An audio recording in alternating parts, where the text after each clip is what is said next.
Hi, everyone. Welcome to this chat with Deb Hayes, who was the initiator of the New Zealand Midwifery Council's petition, petition against their scope of practice, and Di Landy and Sarah Henderson, who are from Manawahine Kuriro, who have been instrumental and influential as well, working with Deb in driving this petition and this challenge to the Midwifery Council. Now, for those who aren't really aware of what the scope of practice is, it's a pretty important document actually, and it governs what midwives must incorporate into their practice and underpins all of their education and competency requirements, if I said that correctly. Now, before we proceed, I will say that I am a bit sort of croaky and coffee at the moment. So if I suddenly disappear, you'll know why, and Deb will take over hosting this chat. And but before, as I said, we're going to give an update on the current status of where we're at with challenging this. It's been quite a big journey, to use the Midwifery Council's own word. But before we do, we're going to start off talking about some more exciting stuff actually that's happened in the last few weeks. And we'll start off with talking about the Family Court in Australia, who awarded sole custody of a boy to his father, who opposed the boy's mother's push to put the boy on puberty blockers. The judge was critical of the whole procedure, which came to the conclusion that the puberty blockers were the best treatment for the boy. So that was huge. Here in New Zealand, the Associate Health Minister, Casey Costello, directed Health New Zealand to stop using gobbledygook language for women. Now, gobbledygook, of course, is my own technical term for the rubbish words they use for women and expressions, like pregnant people, individuals capable of childbearing, all sorts of things. And we're going to talk about how this is how the Midwifery Council in New Zealand can continue to use sort of a language like that in their scope of practice, and even not even use the word woman or babies in their scope of practice. Or I think they grudgingly might have put in one word for woman, one word woman in there, in the face of that directive from Casey Costello.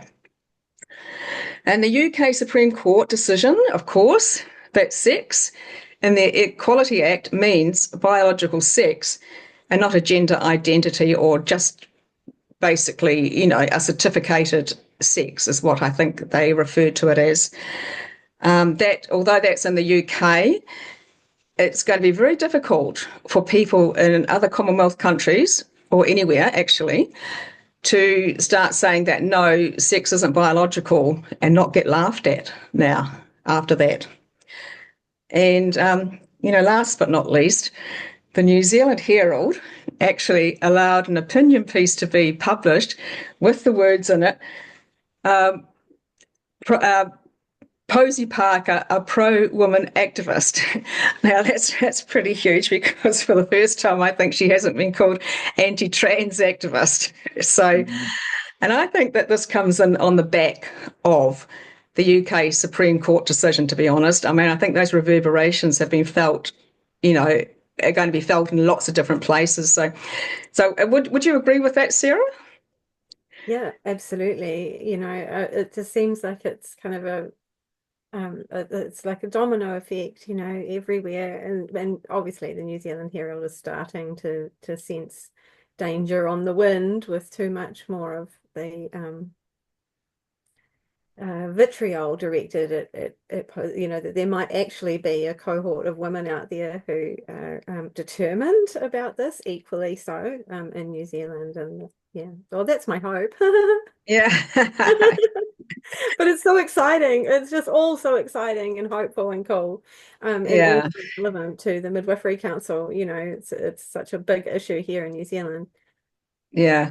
And, Di, I mean, one of the Manawahine Kuriro's stances, of course, is like Māori never bought into anything that wasn't biological sex. That was just just rubbish. That's been your stance all along, and yet we have has to take the UK Supreme Court to actually make a decision that others start listening to.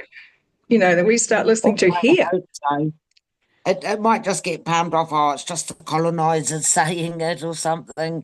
But it's historically, there is no evidence that this was part of Māori culture. And like, we've been saying this all along. And although at times it's like pissing in the wind, I said that, and because of all those men who were out on the weekend doing exactly that. Yeah, I know. I know. I don't know. Whoever thought of that has got some deep, dark problems. But so many of Māori in high places and public places and boards and consultings have really bought this line, hook, line and sinker. And, making up new words and then, like in that scope of practice, using whānau in its context. But it's pretty obvious, no matter what language. Expand a little bit more on that word whānau, because I was talking to Sarah a little bit about it, and I said, I just would want to explain to people that the Māori word whānau, all that translates to family, is a bigger idea than what English family means. And Sarah said actually, the word whānau has been modernised, to mean family or something. It's Yes, your family of choice and all this stuff. Whereas, when I was brought up, whānau meant your whānau of blood, and the rest was whanaunga. And then whakawhanaunga is to put in practice being a whānau and being a group like whānau. But it's all changed now. Whānau's, your family of choice, which is a whole lot of rubbish. That's not what it means. That's a problem of everything going into the Māori language, because a lot of it's been transliterated, but they're making up words. And instead of having a concept, they have some ethereal reason or being. Like they're completely romanticised and infantilized the culture. Yeah. And I think we were, once again, when I was talking to Sarah, and this is like, we were talking about the use of whānau in the scope of practice, what is it? It's whānau-centred now. Having a baby is now whānau-centred. And we discussed what does that feel like when they say that? How does that feel to us when we hear whānau-centred? And we decided that it felt quite crushing. Like it almost felt like this woman here, and all these people around her sort of dominating her and telling her what to do and having opinions and all that sort of thing. And it wasn't a comfortable or nice feeling at all. And I think the midwifery scope of practice is supposed to, or trying to make it feel like it's a cocooning type of feeling or something like that, I suppose, or a supportive type of thing. But that's not how we felt about it. You can't take these Māori words and take half concept and leave the rest behind. That's not how it's done. But te reo is getting more and more anglicised. It sounds completely different. But what about women who don't get on with their whānau? I know. What about women in prison having babies? I mean, who's the whānau there? Who, it's such a ridiculous word to use. Yeah. Well, what we were discussing was when sometimes when you and I talk about words and the relationship to the pictures that come up in your mind, Yes. And the difference between saying like the purpose of using whānau is partly to avoid using the word family in English, because family has a narrower definition in English and it conjures up a different vision in the mind. Yes. And that changes, of course, depending on your perspective as well. So for if you were to use the word family in place of woman and wahine, a lot of people would really object, because the concept is so narrow and Yeah. So they've adopted it in a manipulative way Yes. that's really uncomfortable and has other and has purpose behind it as well, that they're not necessarily upfront about. Yeah, yeah. Yes, And, nothing to do with the whānau, the purpose. That's right. yes, like I hear what you're saying. Yeah, there's and like Deb, you've sort of found this as well, haven't you? Almost like that there seems to be they have all these words out there, the midwifery scope of practice or the Midwifery Council, and in their scope of practice have all these words out there, but there seems to be like another agenda underneath them all. Well, I think that's what's going on, yes. And going back to whānau-centred, that takes it from the woman. Woman isn't centred anymore. Women are individual people with rights and needs and wants and desires, and the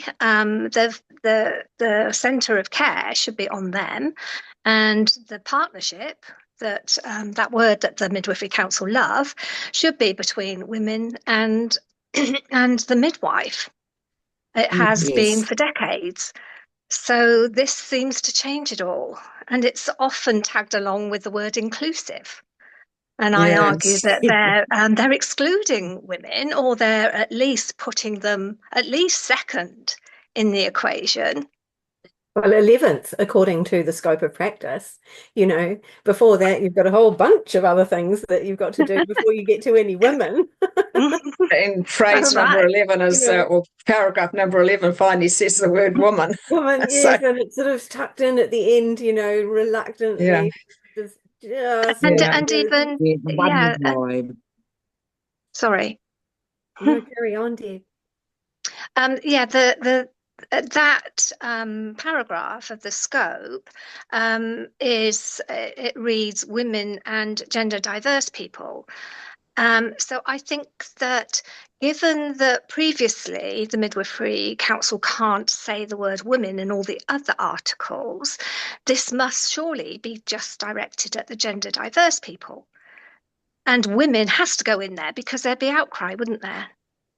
So they've just I don't think they expected, they certainly didn't expect an outcry, did they? I mean, I think that petition that you initiated, Deb, got almost 7,500 signatures, that parliamentary petition. I think that took them by surprise, didn't it? Yes, I do think that they've got wide support, but what they have got is very loud voices and aggression towards other midwives who don't agree with it. And so those midwives, the be kinders of the place, they back down very quickly. So I think that's what's happening. And yeah, I think that was a reality check for the Midwifery Council, especially as the public need to have a say, because every single member of the public at some stage they've been born in a maternity unit. They've had a midwife look after them. It matters what they think. It's not just midwives. Yeah, it's especially important here in New Zealand. On that, just to your point there, Deb, about just about everybody has contact with a midwife. Is that our midwifery service is unique in the world? Yes. That almost everybody has a midwife look after them, and has and it's a paid service. It's free for the woman, which is really so the largest attack on everyone, on maternity is within midwifery in New Zealand. Yes. And so it's almost start at the top. This is only women and it's babies. Start with them. If you can tackle them and tick that off as getting rid of women's language, then you've almost conquered everything else, haven't you? Yeah. All the documents that follow. That's right. And you can also I guess that's why the trans activists in the UK have gone so crazy over this ruling from the Supreme Court that sex means biological sex. Absolutely crazy, because it's ruining so many of their plans, basically. Yeah, that's right. Yeah, and I think that, I mean, here, of course, we have a different situation where in the UK, of course, they just reinstated what was supposed to be. Here in New Zealand, of course, in Australia, we've had we've had it put into legislation, basically. So it will require, I guess, a parliamentary action to take it out of legislation. If you know, I'm talking about gobbledygook language, you know. So, Yes. but I'm just trying to think. I mean, we've got it in some policies, but do we actually have it in legislation apart from sex self-ID? You know, talking about basically that any man who says he's a woman is one. I mean, I know where councils have put it into policies. Health New Zealand, although they claim they haven't put it into policy, of course they did start creating a policy about gender diversity last year. So yeah, it's interesting. I'm just trying to think now, have we actually got it in legislation anywhere that says that, Well, you know, I don't believe so. no. So I think that we do, because Australia does, doesn't it? They have it in legislation in their states. So I think some of the states have legislation to that. Yes. In that way, yeah. So we may have more chance of getting it out of policies here, I think, than perhaps you know, when it's entrenched in actual legislation. Well, that's what's so Yes, important agree. about the scope, is that it's legislation, not Right. policy. Yes. Yes. Good That's, point. you know, they and you can really tell how important this is to the Midwifery Council, because they've been fighting that. We're into our 6th year of this. Yes. You know, and you can only guess at how much it has cost. And it appears to be true that they have funded this entirely from the midwives' annual levies, Which are currently $840. Yeah. Well, and yeah. So look, that's steadily up. a really good point, Sarah. Is that this perhaps is going to be the first piece of legislation where it actually where, as I said, my technical term, gobbledygook language, gets put into legislation. It's certainly, if it is allowed to go ahead in its current form, I believe, and MWK's position is that the as written, it will allow for a legal argument to be made that can broaden the definition of woman still further.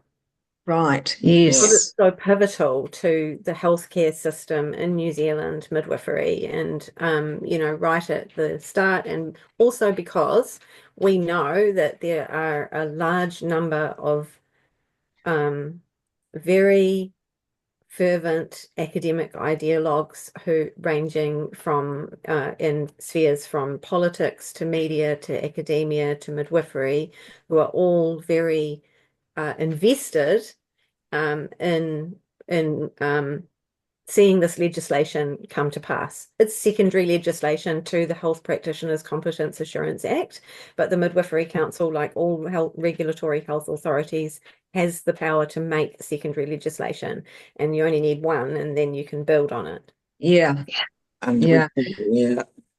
So we will talk about because there's now another submission process open to make submissions about this new scope of practice.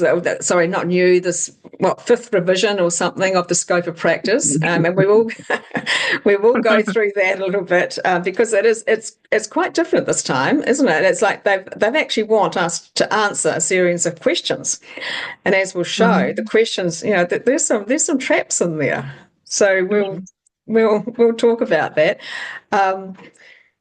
What about where are we at with puberty blockers in New Zealand? Because I'm just thinking about what, you know, like, where are we at with that now? It just no, because I'm just thinking about, you know, their family court in Australia and their decision. Sorry, are we not? Sorry, are we not still waiting for? Because there were submissions about that. Yeah, wasn't there to Parliament? Are we still waiting? To use with caution. Word on the street, and anecdotally I've heard from nearly half a dozen people around that have said that they can't get them Yes. after that inflection point letter. Like I Yes. say, anecdotally, Fully Informed did an OIA about a month ago, I think, that had the numbers of it. And apart from the word on the street, I You can't don't. see New Zealand debating any of it. They're still going. Everything's still, it was only, 3 weeks ago, Ben Doyle and Elizabeth Kerekere were at the steps of Parliament screaming for puberty blockers on demand. Yeah. Yes, that was Yeah. I a think, I think great that day in history, wasn't it? yes. Yeah, so we would need, I wonder if we could, if a family court here could do the same thing as Australia did, like actually make a, because isn't that once you make that case, what's it called? I can't remember now. There's sort of like, Precedent. once, beg pardon? A precedence? Something like that, Precedence yes, been yes. set. So once Yeah. but I also, there's nothing that's not sneaky about what the TQ plus do. So I also wonder about, like, as you say, the drop in puberty blockers. That is partly because I've heard that anecdotally as well, partly because of that warning letter that was issued Yeah. to health organisations and health practitioners, as you say, from the people in who run an inflection point.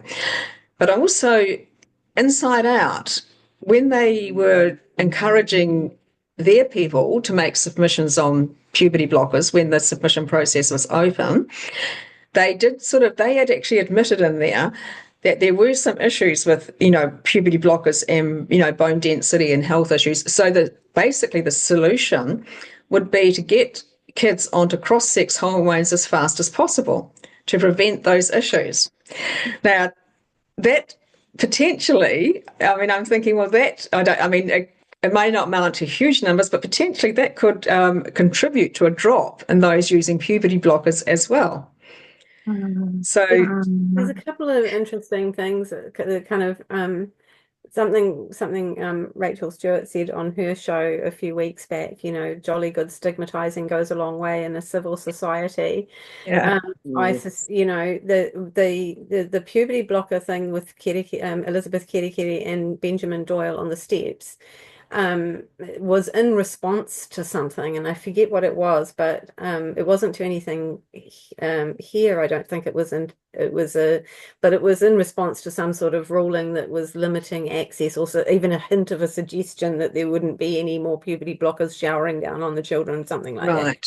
Yeah. But it was along those lines. But it seems to me that Benjamin Doyle's recent burst of publicity, combined with these various rulings, and the letter that went out, have had the same kind of effect as the stigmatizing. Rather than actual changes in policy or legislation or anything kind of formal announcement, people are just going, oh, actually, no, I actually don't have any puberty blockers at the moment.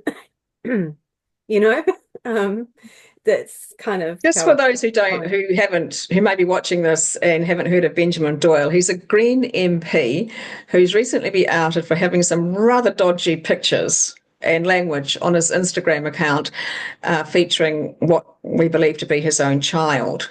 And the Green Party came out in defence of him and basically said that most of us just didn't understand, because he claims he's trans queer, but he's a heterosexual man who wears a dress.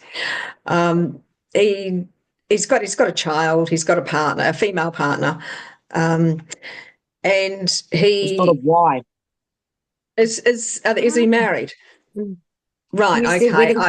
Over social media. Right. I've just heard her referred to as his partner, so he's actually married. So. I think I've lost my train of thought there, but anyway. Sorry, Katrina.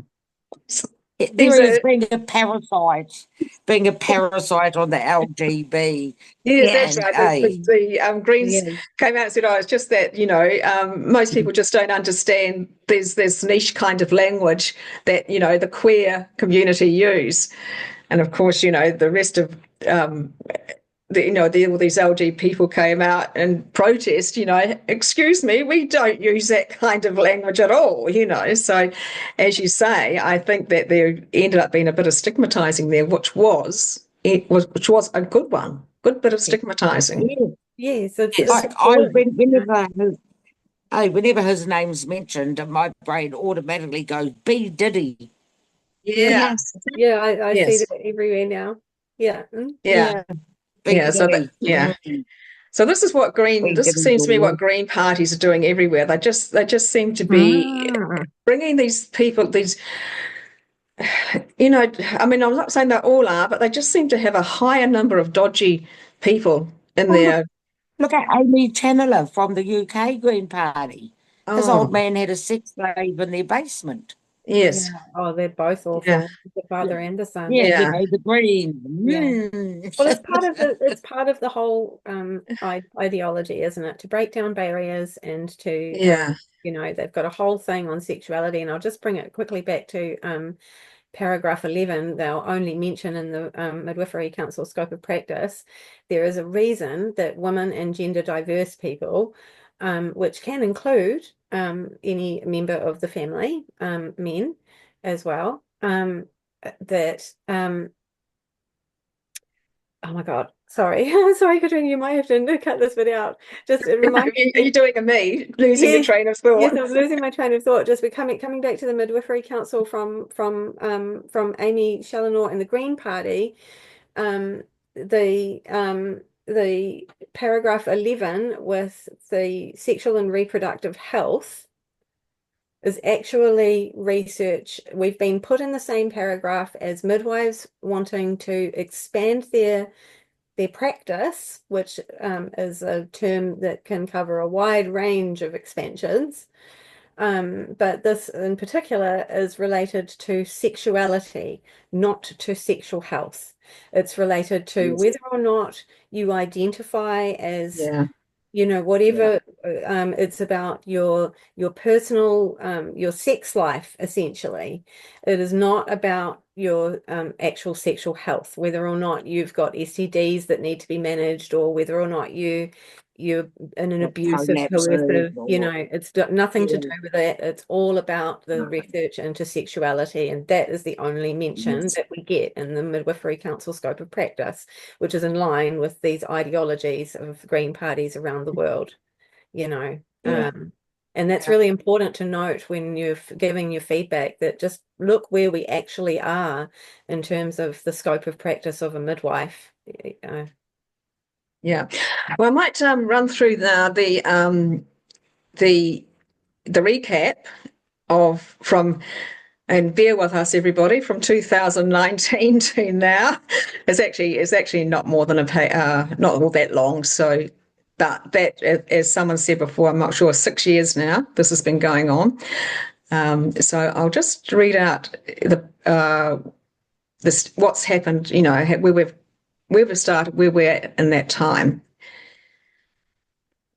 I'll just have to go and do a share.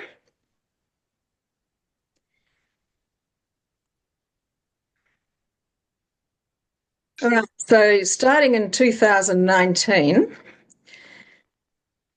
the Midwifery Council finalises the scope of practice redevelopment proposal and submits it to the Ministry of Health. Now, actually, I've got for approval there, but it wasn't for approval. They just submitted it to them. 2020, the collaborative reference group is formed to develop the revised scope. 2021, version 1 of the revised scope is released for public feedback. 88% of feedback is opposed to it. Is that the correct percentage, Deb? 88%? Was it that or around? I can't say actually. I mean, it was definitely people didn't like it. There was a good percentage. There was a good majority that said no. And also remember, but you're probably getting to this, that I think it was in that one that the Midwifery Council and the collaborative reference group chose to feed back on their own work themselves. Right. Yes. Yeah. It was in the 80s, the negative feedback, and it went Okay. negative responses went up when they took out their own presumably positive feedback. Okay. Yes. Right. So November 2022, the Collaborative Reference Group concludes their scope of practice revision and releases version 2 for public feedback. 90.8% of feedback is opposed to it. So that is what you're saying then. November 2023, the Midwifery Council releases version 3, which is unchanged from version 2, with the exception of an explanatory paragraph redefining the word whānau, which is the Maori word for family, but which has a broader meaning than the English word, and Di spoke more to that just before. The scope of practice has so far incorporated neo-rainbow gobbledygook throughout, cast women into the shadows of their own production, and seems to prefer to float in the clouds of trans ideology instead of walking on earth with women. The scope has also stated a compulsory adherence to the Treaty of Waitangi. And Di, you can say, or someone else can say that in Māori, because you know my pronunciation is terrible. And being populated with a mixture of Māori words amongst the English in a manner which is now unofficially referred to as Manglish, a mashup of Māori and English. The Midwifery Council also released a version of the revised scope in Te Reo, which is the Māori language, which appears to have been quietly shelved. And we'll talk a little bit about that too, because that's quite interesting. Whilst Kiwi vernacular has long contained Māori words, official documents used to be in the most commonly understood language of English, with the exception of acknowledged Māori names. Now, is that correct, Di? That was sort of like the only Māori that sort of came into documents? Yes. Right. Okay, the drive by Māori begun decades ago to revitalise their language and culture has resulted in some unintentional trajectories, one of which is Manglish. Another is a university-derived language and culture promoted as a universal concept which was never before known in the Māori world. And as I've said, you can speak more about that than I can, and you've already touched on that anyway. December 2024, Sarah Henderson publishes her article on Substack called Mandated Cultural Humility for New Zealand Midwives, and upon reading it, midwife Deb Hayes connects with Sarah and Manawahine Kuriro. Have I got that correct? Yes. Yes, right. Early 2024, Deb Hayes, supported by Manawahine Kuriro, starts a parliamentary petition against the revised scope of practice and calls on an investigation into the Midwifery Council's functioning and development process of the scope. The petition gains nearly 7,500 signatures, which is a lot for New Zealand. Deb's local MP, James Meagher, agrees to present the petition to Parliament. Whoops, there's my note there. I'll see if I can show the picture of us with James and Tania here. Obviously, I've forgot about that. I haven't got it ready to share. 9th of April, a group of us presenting the petition to James Meagher outside Parliament, accompanied by MP Tania Unkovic, and it goes to the Regulations Review Committee.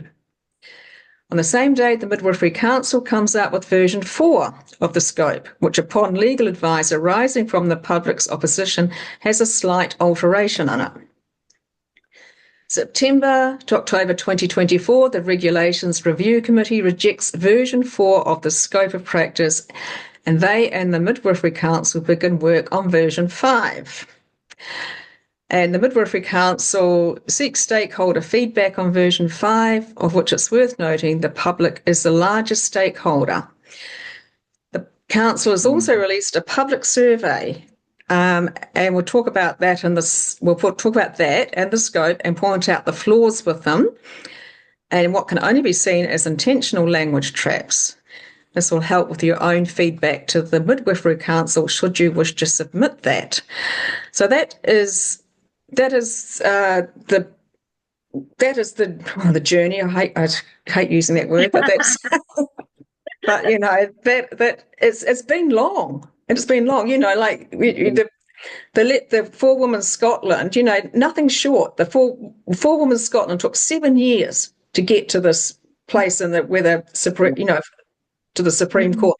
This has taken 6 years, you know, this just goes to show how obdurate these organisations are to entrench, you know, basically gender ideology into everything. It's and the luxuries they get, like, you know, our Manawahine Kuriro submission didn't go up, That's And right. yet the Council of Midwives got another bite at a submission, which was a lot longer than anyone else's as well.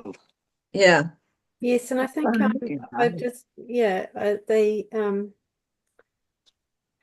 the submission that we made, you know, particularly your component, Di, because it made clarity out of the te reo that you've mentioned in these notes here, Katrina.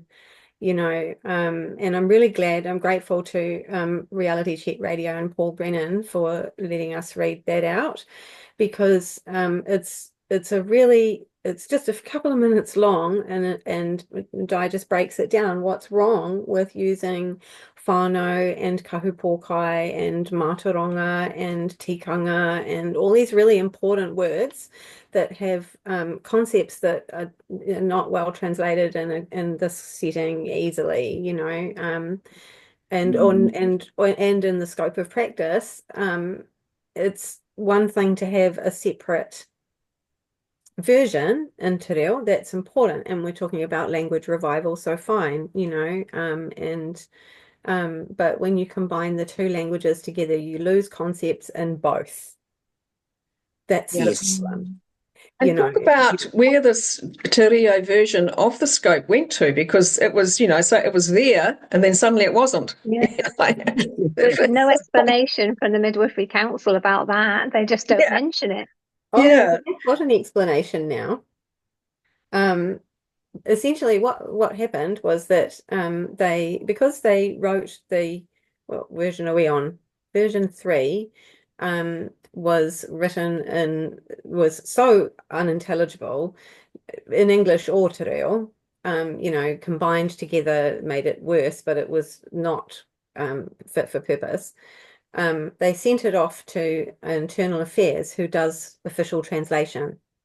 And Internal Affairs couldn't translate it into anything intelligible, because not only was it unintelligible to begin with, but they were trying to translate concepts that are both non-existent and contradictory within te reo Māori as a language and within the culture. So it couldn't be translated in any coherent, meaningful way. It would only ever be just broken, right, Di? I don't know how else to describe that. Yeah, yeah. So they had it up for But a then few they days can't and tie then it deleted it. together. That's Yeah. right. Thought, oh no, hey, we've really buggered this up. Let's just forget about that one. We'll forget about that one, which was one of their 3 goals. You know, they had to have a te reo version. They realized immediately that they couldn't, deleted it within 3 or 4 days of Deb and I meeting, and nobody's ever seen it since. So they're waiting until they've got one that's actually law, and then they're going to do it in te reo as well. And that's actually not okay. No, just bastardizing of the language and minimizing it, infantilizing it, borrowing it, changing it, making it mean stuff it doesn't mean. It's really infuriating. And you know, and a lot of Māori just, oh yeah, that's good, you know, we're being seen. It's so everything and everywhere, and I know we're particularly talking to the midwives, but every government department, every street, every building, every hotel, every sports team, every board, every committee, like it's just got out of hand. And you know, Māori think, yeah, we're getting representation. What, you think it's great we can be homeless on bloody Tūwhare Street because the street's got a Māori name in our waka? I You went know, to nothing meaningful. I went to Nothing a recent meaningful is changed. went to a recent new subdivision. It's a few years old here in Christchurch, and the whole thing was Maori names. All the streets, Maori names, every single one. That was the thing. And I thought to myself, I wonder how many Maori actually live there. You know, because you know we're talking about But Christchurch. There's not a high population of Maori here, no, Well, how many and can afford to live then there? and it and was you know, there's quite not a lot expensive. of fluid. Yeah, there's not a lot of fluent Māori around. I mean, there's more now. They're more fluent in their Wakanese Māori.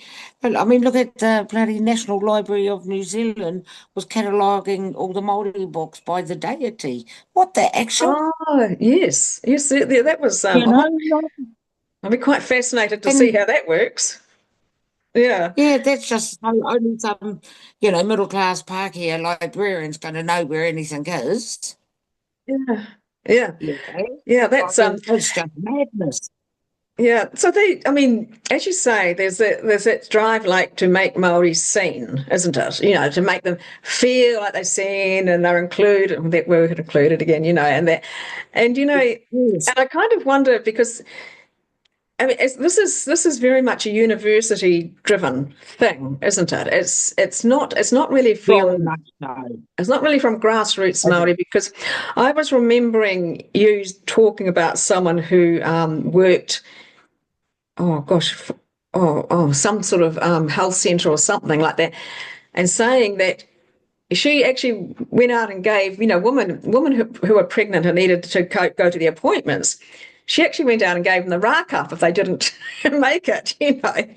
So it was like, Yes. that, it was not like, sending out a letter or an email or something like that. I think, she actually made contact and racked them up if they missed the appointment or didn't get along there or something. So, perhaps, that is just more the Maori way than, our way. No, I think it is, Katrina, when you've got Nanny standing there going, no, come on. And it's equally true for Nanny with the moko going, come on, Nan, you've got to go for your breast screen or your Right. smear or, stuff like this. If you look at all the advertising they've done for bowel screening and that, they've mixed up the generations. They've got both the older and younger generations and the stories woven around that, which is really good, but it doesn't take away the fact that while they're bastardizing our language, putting it to use for their own means, because, just because you've got some academic to sign off, bro, doesn't mean jack shit out here. It does, Yeah. and which it doesn't. None of the Māori stats are changing. We're not talking about what's actually happened to us as a people. And with this trans bullshit coming through, and MWK will keep saying it, this is second wave colonisation of our culture. We will not survive this. You go around sterilising our young girls and our warriors, we're over. Mm. It's over. We're not going to come back. And while all this language change happens as well, that won't come back either because Yeah. of, we're in AI land now where AI picks Yes. stuff up. Yes.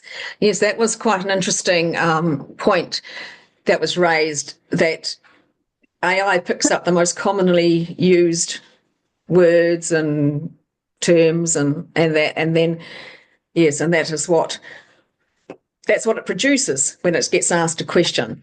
Yeah. So and it does a search and Yes. comes up with all the stuff that's it can most commonly find. And Yeah. I it's just very have to go deliberate. cough. So. Right. It's very deliberate. That's the other thing that's really important is I think that it's important anyway, to be aware that there are three ideas that are running through everything that the Midwifery Council is doing. There's equity, in terms of their ideology and what they're saying and all of the rest of it. They've got the equity. They've got, which you see represented with the treaty references and so on. And then you've got gender, and that's all their connection, the gender diverse and putting women in with the sexuality and, trying to write us out and all of that. And then you've got the critical race theory, which is actually of those three, the one that the Midwifery Council has adopted most ferociously. I don't know if you heard that, Di. Yes, I heard it. I was just Yeah. having a wee. Yeah. Yeah, no, So should we I agree, Sarah. Yeah, and I think that's important to know when you're looking at the Midwifery Council and looking at what they're saying. Just keep that in mind. Yeah. we'll have a look at the actual the what the Midwifery Council put out as how we have to make a submission now. As I said, it's different to how we before, how we did just wrote in our own stuff. Now they've actually given a series of questions. So we'll just sort of, we won't belabor it too much, but I'll show it and we'll just go through it a little bit.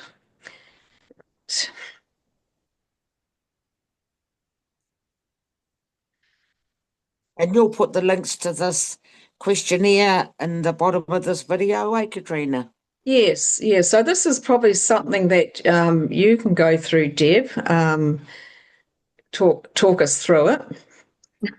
I can't see it, unfortunately. I've got it up here, but it's too small. Oh, okay. Here we go. I think I can do this. All right. So the first 4 are asking about who you are and who you're representing. So that's easy to tick off. If you're part of an organisation as well, and then going on to, so once you get to number 4, all of these articles from here on until part B, I can't roll it up. Katrina, sorry, thank you. Yeah, no, that's just tell me where you need to go. There's good. So so from 4 onwards until you get to part B are the articles of the scope. So I don't know if it's made clear enough that you are commenting on the actual articles, is what's written in the scope of practice. Doesn't seem to be clear. Pardon? It doesn't seem to be clear. No, I don't think so. So and everyone you're going to be asked to either agree or disagree in various strongly or not. So going through this, I've just put some comments that are my words really about what people might be thinking to feed back. Because I think the public haven't got time to put their heads around this. So this might make them think, oh, well, yes, that's right. So anyway, there's what's written. Do you want me to read that out as well, Katrina, or just watch it? I think that we'll just sort of say to people that it's very cleverly done, and the fact that most people will not realise that there is not the word woman in there very much. The way they've phrased it, like, let's look at number 5. Yeah. I mean, oh goodness, that's works on their own professional responsibility and is responsible for providing whānau-centred, culturally and clinically safe care in any setting. For who? Yeah. If we can just go back to 4 though briefly, because I think probably the most important thing that's said in this whole scope is the way that they've avoided saying the word woman, and just a reminder that babies are not in here at all. Don't get a mention at all in any of these articles. But here we are described as individuals, however we identify, who are capable of childbearing and who are preparing for pregnancy, pregnant, birthing and postpartum up to 6 weeks. So that is their statement saying, we're not going to say woman because here we are defining you by what you're capable, your body is capable of. I think that's pretty insulting. Yeah. Anyway, carry on. It's in contradiction with the directive from Casey Costello. Yes, it is now. Yes. It is now. Yeah. So we go through and there's so much along the same vein in that, they're just not talking about women. The language is not clear. It's not easy reading, to be honest. It's like I said in the first, when I made a submission to the Regulations Review Committee, I said that even though I'm not I'm not a midwife, I don't work in the health industry, or if industry is the right word, I could read I suppose what we still call the current scope of practice, which is the old one, and I could understand it. I could read it and understand it. This here is like something that you need to read several times to actually sort of get. If you're not Well, in the know of the language yeah, that they're kind of using, if you're not, if you're not in that group or whatever, yes. you have to And read this several times. can I just mention that for midwives, the Midwifery Council has mandated 4 hours of education to make us understand what the scope is. So Ah, this scope is supposed to be aimed at other health professionals and the public to get what midwives do. But midwives have got to have 4 hours of education to understand what the Midwifery Council is telling them. that's So me. I would add, that make sense. Yeah. I would add to that you know, just what you said, Katrina, about the old scope, that anybody can read and understand it. Once the midwives have done the 4 hours of education, they don't come to the understanding that this new language means exactly the same as the old language. Yes. It means something actually very different, and that's the Yes. problem, is what it means. Yeah. Once you understand it, it actually doesn't mean anything good. No, yeah, exactly. Yeah. Yeah. So as I said, I mean, Deb's made some really, just useful comments in here for everyone to look at to understand what the problems are with these. To understand the problems, to know what the traps are, and so that to help with making your own comments and ticking whatever boxes you want. Good idea. So Yes. we'll go down to number 11 because that was quite important, wasn't it? Yeah. Yeah. Oh, was it 11 or? Isn't that where we finally feature? Oh, No, it'll where is it? be 13 or 14, I think, Oh, that's right, because because of the 13 questions. there's Yeah. 13 articles in the scope, but 24 questions. Yeah. Right. Oh, okay. Yeah. So I wanted to, is it in this one where we're talking about how that sneaky way, this one here, number 14, about the sexual and reproductive health, care, that was, Mhm. yeah, that's actually a very sneaky one, isn't it? Because people will not realize what they're talking about. So speak to that one. Well, I mean, what I'm saying here is that um, there's a reason why they're not mentioning women throughout, which when they do mention women, there's a reason why they've mentioned women in this particular article, and that's about the gender diverse. To me, that's saying now we're talking about gender diverse people. Women have got to be subletted into here because it would look very odd. But it is about midwives providing care it's opening us up to providing care to gender diverse people. And like you said, Katrina, gender diverse people are men and women who have taken on other identities. I don't think midwives should be looking after men who want to breastfeed, for example. And that's probably No. the most likely scenario at the moment, in terms of building on this legislation. There are some very significant people who are really determined to make that happen in New Zealand, which we haven't had to the degree that it's been in other places yet, but they're arguing for it, and lots of research and funding and things. But the other thing that I notice about this is about it's about the education, so it has a midwife has an important role in health education, and for whānau and communities, for the women and gender diverse people they serve. So it's really not even about taking care of women and gender diverse people. It's actually about educating people about what women and gender diverse people are, and the whānau and the communities. And it's, when you really look at that, And this includes antenatal and parenting education and may extend to sexual and reproductive health care.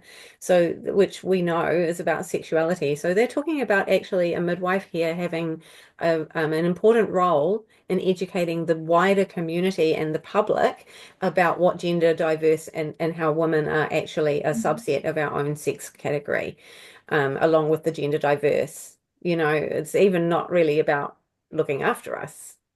Yeah. Gender diverse. Yeah. And didn't you sort of say that? Oh, yes, please.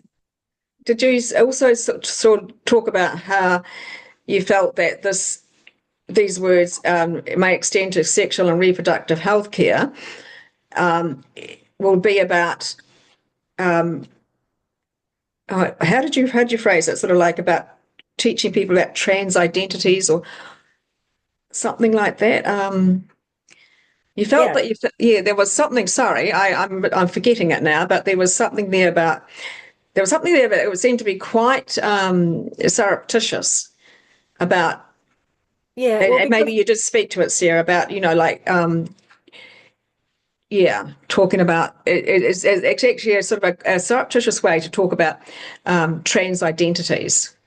it's very surreptitious because the assumption by any sensible person reading it, because this is a clinical survey, is that when they're talking about this includes antenatal and parenting education and may extend to sexual and reproductive health, the assumption by every common sense thinker is that this means talking about a woman's clinical health, her safety within the relationship. Is she being forced to have sex? Does she require contraception because she's got 9 children? That's not what this is about. This is about their sexuality. So that's what they mean by sexual and reproductive health. And reproductive health also extends to those people who might identify either as men or women, whichever one, who so in a woman's case who identifies as a man and is having difficulty becoming pregnant because she's been taking testosterone since she was 12, and her uterine collapse and all the rest of it. So this is also talking about women who actually cannot get pregnant. So then you start getting into areas like assisted fertility and surrogacy and fertility preservation and freezing eggs for children, and it has a knock-on effect for all kinds of things. That's what this whole thing is all about. Right. Yeah. Okay. Now we'll go down to part B because that has got some things you want to talk to in it, Deb, doesn't it? Yeah. Yeah. Sorry. Do you want me to read it out? Right. I can see it. Sorry, I'm just having to play with it a bit. So part B, the first question is asking people, does this scope of practice reflect contemporary midwifery practice in New Zealand? Well, I think no. I think that there are a cohort of radical people that think that this is contemporary, but when you are not actually including the women and babies in the scope of practice in New Zealand for midwives, that's not contemporary, that's regressive, and that's my opinion. And I'm saying that women and babies haven't changed in biology or language. Biology and language are uber important. Yeah. And I'm saying that there's no reason or excuse to insert gender identity into the scope. Right. And the regressive side of it as well. And is there more in part B that you want to talk to, or? Well, it does say, does the scope honour Te Tiriti or Waitangi embedding the principles of self-determination, equity and partnership.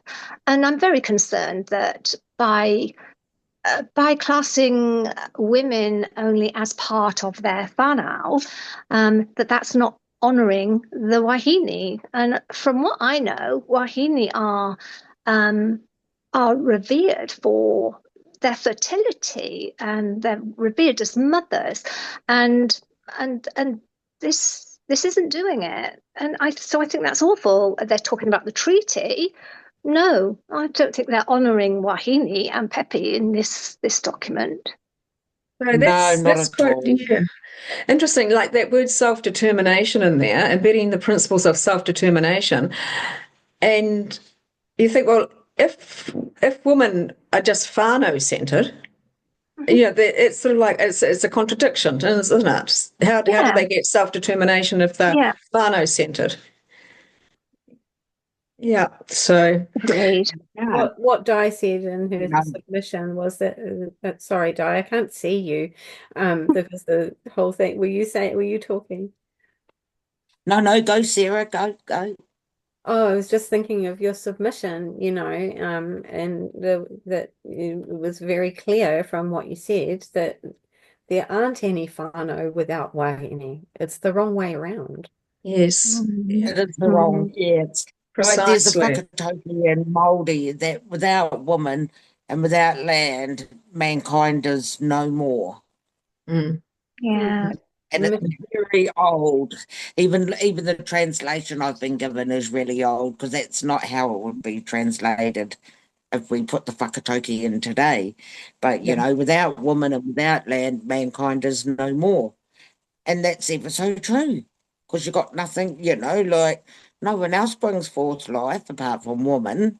And honouring the treaty, partnership with whom?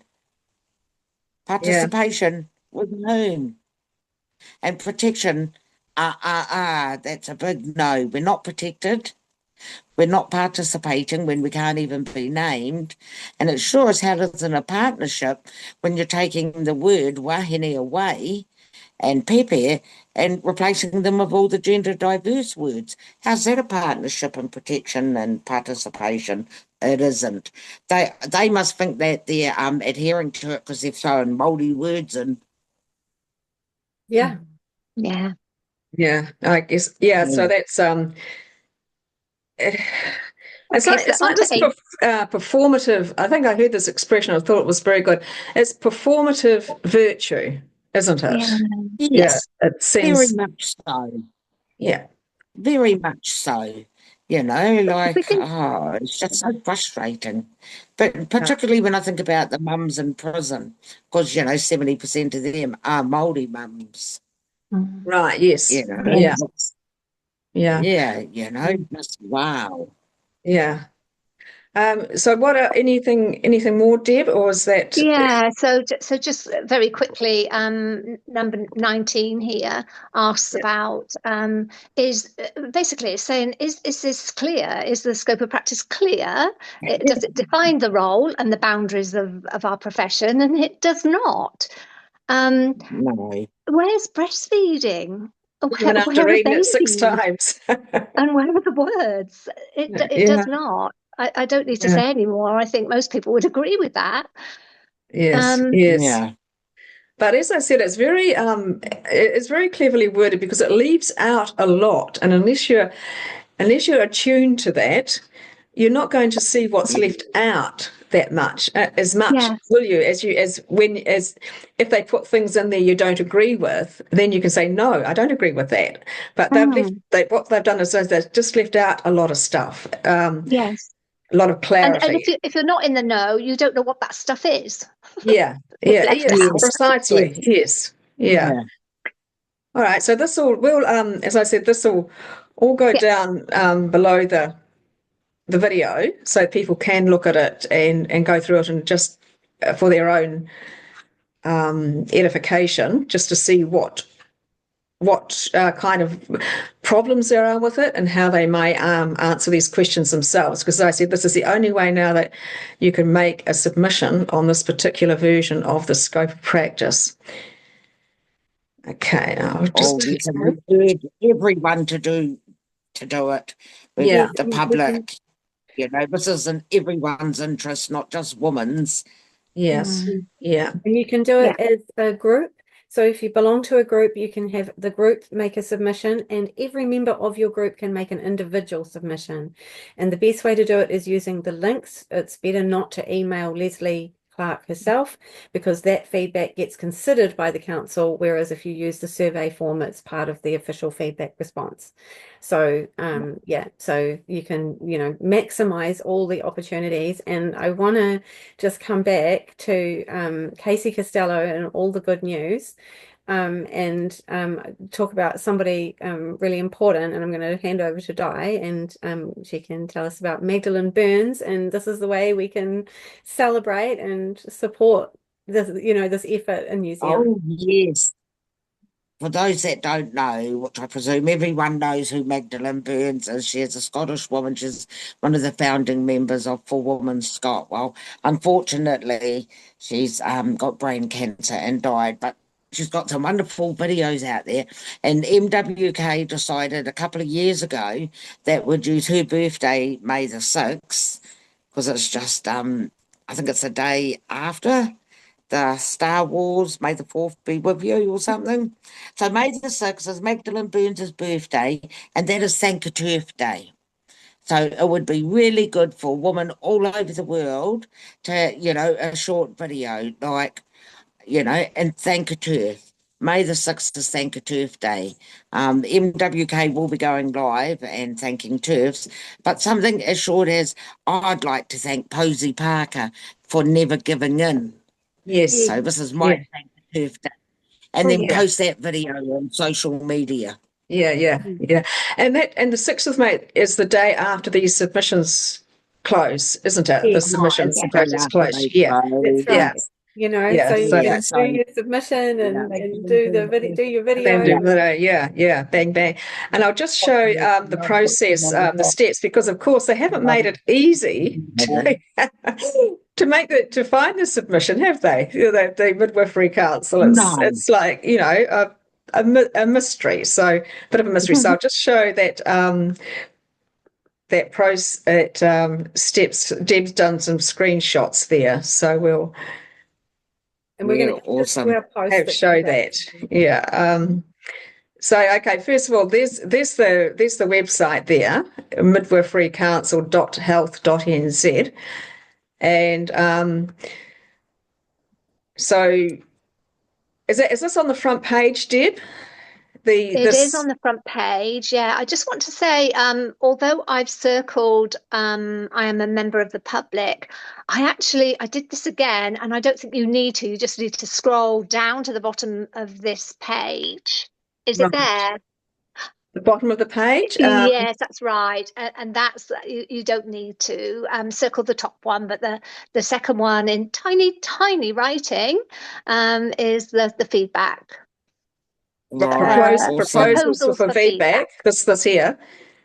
This is what you've got to look out for. Right. Yes. Yeah. You have to scroll down to the bottom of that page. All right. Is it on your phone, Deb, or on a laptop? I'm on my phone. When you took this photo? Yes. Yep. So sometimes I think if you're on a desktop, and it displays slightly differently, and you've got to look out for proposals for feedback. And if you get lost anywhere, you can go to publications, and that will take you to proposals for feedback. And publications is right on the homepage. Okay. Oh, cool. That would have been easier. Oh no. Okay. And then well, it depends where you go, but we'll just go through it. Like as Sarah said, if you go to the publications tab, you'll find it. But otherwise, there is another link you have to click on. This top one, yes, that's right. That takes you to a lot of information about their lovely journey that they had at the Midwifery Council and the Collaborative Reference Book Group. So that takes you to their lovely story, and then further from that, you can read that. But if you just want to get the survey done, then the other one is what you circle after you've gone into that page. Right. And that, I think that just, what does that say? Survey. Yeah, just survey. There's a link there to survey, but yeah. Oh, it looks like they've changed it so that if you're providing feedback as an organizational group, you have to use the template and email it to Leslie. Okay. Okay, so if you're doing it individually, then where do you submit it, Deb? Well, it takes you to a monkey survey. Okay, so And so right at the, you just flick it off right at the end. You just submit it. okay. Yeah. All right. So that'll be Oh, done. but We'll group put that. ones have to go to Leslie Yeah, and that's what it for looks like. consideration. Yes. Yeah, avoid doing it that way, I'd say. Yes, yes. Well, I They'll also try looked at that, anyway. and it wasn't easy. They don't. So you have to find your own way to link in the survey that you've just completed to email it to Leslie. Yeah. I've learned a lot in the last 18 months about how to do stuff like that, but I could not do that easily. So because I was giving it a trial run, so I wouldn't recommend that. I'd recommend doing the survey. Okay, cool. Right. Yes. And then that'll go to the right place. Then you don't no mucking around here. Yeah. Apart from maybe be a little bit tricky to find it, there's no mucking around once you've done it. Well, Yeah, it's not your own awesome. game yet, and yeah, I love the our turf day, your turf Think a Turf Day idea. I think Yeah. it's so Yeah. timely, you know. We Yeah. can do something, and we can remember Magdalene Burns, who started for Women Scotland, and we can shout out to all these amazing winners, Yeah. and women everywhere. It's cool. Yeah. Yeah. Well, this is the third year. Yes. What was Oh, that, This will be Di? our third year in doing it. Our MWK, this is Right. our third year in doing it, like Of on our thanking a YouTube. turf. Thanking a turf for 2 Oh, years cool. running. The first one was directly after Posey Yeah. because we needed a pick me up, and you know, like you got to find days to hang things on and stuff, and Yeah. Yes. so I thought, Yeah. yes, Magdalene Burns' birthday. What better date? I Yeah. remember the first one because you made all those beautiful, they were like Victoria Oh, crosses, but for all the marshals who'd been at Albert Park, they were just so beautiful, and all the turfs that you were thanking, and they were these cute little boxes with a little medal and all. Yeah, that was cool. yes, Yeah. yeah. Oh, awesome. So Yeah. even just even like I say, a 40-second video thanking your favourite turf, and then get it Yeah. up on social media. Let's flood social media with all the turfs thanking each other, Thanking a turf. because Lord knows it. Yes, Lord knows it's been a hell of a struggle to get to where we are today, to even having the ability to feed back into those sold out wankers at the Midwives Council. Yes. You know, Yeah. there's been a lot of work has gone into that from a lot of women. So, Yeah. you know, let's Yeah. thank our people for Yeah. everything they do. Because we're not funded like the Rainbow. Oh, boy, don't we wish? We do. Don't we wish? I mean, you know, Yeah. imagine if all our hours of work was funded. Oh. Did you see Yvonne van Dongen's, not the latest, but the one before Substack once again, about where the money's going, you know, to what Rainbow Orgs and that. I mean, oh my goodness. Yeah. And The now Burnett apparently Foundation is a Weavers- favourite, isn't it? Yeah, the Yeah. Burnett Foundation. Yeah, That's yeah. terrible. That's where the midwife scope will go to get educated, and then like all you need to know about these people, and this is very disgusting, so I'll put this out now. It's disgusting. But you know, the fetishists, and this is where we need stigma back. But Yeah, it's yeah. Yeah. you know, And like scapegoat, for those who don't know, the Burnett Foundation was once the AIDS Foundation, and they actually did good work. And then they became the Burnett Foundation, and they've just sort of seemed to be, they've gotten it, I don't know, that's quite sleazy in a way. I mean, they think that they're educating, but and I think there's a current school of thought that thinks that if kids can find stuff on the internet, then then organisations should just write about it and put it on their websites and pages and that sort of thing, because they'll write it up in such a way that they'll encourage kids to stay safe and you know and good practices and that, but they write it up, you know, the way they write it up is in this kid-friendly language, of course. And what does that say to a kid? Oh, that this is for me. You know, this is talking to me. And you know, it must be okay because yes, it it must must be be okay. normal, It's okay. or in a book. you don't give children a manual on scat play, you know. Yeah. It's on Yeah. paper or on the internet. Yeah, yeah, and I mean the thing is, like, if they go find it on the internet, they're doing it sort of sneakily and underhand and everything like that. Well, there's this thought in their head then that it's not actually sort of, you know, normal mainstream stuff, that it is kind of niche, perhaps dodgy stuff. So they have that thought, but you put it on someone's website, you know, an organisation's website, and straight away think, oh, well, this is just, you know, must be normal stuff. So Yeah. yeah, the Burnett Totally. Foundation Yeah. is somewhat suspect these days. I think I in think the Well, that's it's just ministerial gone petition. yes, it's all just gone into fetishes. Yes, yeah, I yeah, I yeah. think You're How do right. It people is. Yeah, yeah, yeah. And I you think know, as far that as I'm concerned, this whole trans movement is unbridled, unchecked male sexual desires left rampant. yeah. And I think that Is on what that it's note, we all should end about. on that note because I think that's pretty good. Awesome, Wahid, and thank you for having me. yeah. Thank you for being Katrina. here, everyone. Right. Yeah. Thank you. Yeah. Okay. And Awesome. thanks for tuning in, everybody. Bye. And thanks for Thank keeping your you. voice, Yes. Katrina.